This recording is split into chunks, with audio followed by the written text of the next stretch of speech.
Hi, Custer County Democrats. I'm Karen Breslin. I am a candidate for the U.S. Senate. I've been in this race over a year, visited about 30 counties, was hoping to visit with you folks, but the timing just didn't work out. Get me on the ballot, and I will definitely come and visit. My family has a connection to Custer County. We had a small business there in the 1980s, but that was during the whole foreclosure crisis and the economy going flat, and we lost our business during that. And so, that severed our connection to the area, but I would love to come back. I live in rural Elbert County, so I understand the kind of issues that face us as rural people. And I believe that, if you live in a metropolitan area, you understand the world a little bit differently than those of us who don't. And that includes things like, lack of access to some basic necessities, including healthcare and often law enforcement, and what it means to kind of live that sort of somewhat isolated existence. And I know from my research on these issues that that can result in a lower life expectancy, a failure to get treatment for things like substance abuse, higher infant mortality, and maternal mortality, those kinds of conditions that can affect rural communities. Those are the things that I would be paying attention to as a rural person myself living in this kind of a community. What propelled me into this race over a year ago, I'm a political science professor, I'm a lawyer. I worked for 25 years for the National Park Service.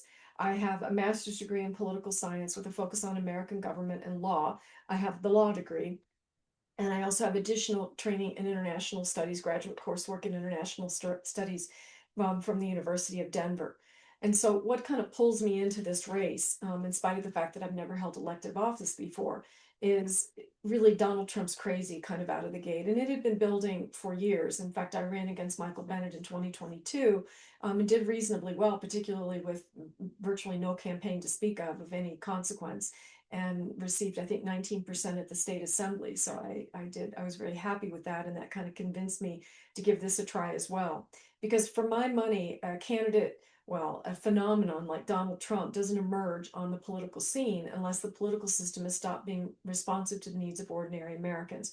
So I support Medicare for all. I support a more fair tax system than the one that we currently have, which lets some of the largest corporations and the wealthiest people go without paying taxes at all. I support things that will make our lives better as working people. Let's shore up Social Security. Let's help people with their student loan debt. Let's make it easier for people who are renters to get into the housing, to purchase a house.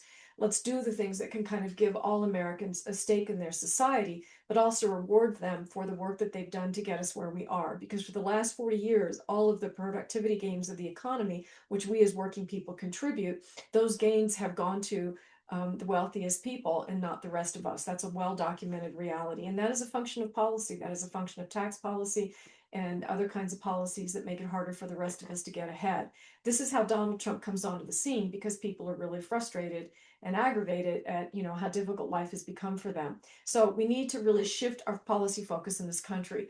But before we can do that meaningfully, we've got to get Donald Trump back within the proper bounds of the American presidency. Because from where I stand, Donald Trump is a fascist. He is a person intent on taking control of this government and using ICE potentially as the mechanism by which he does that. That ICE becomes essentially a paramilitary force loyal to Donald Trump.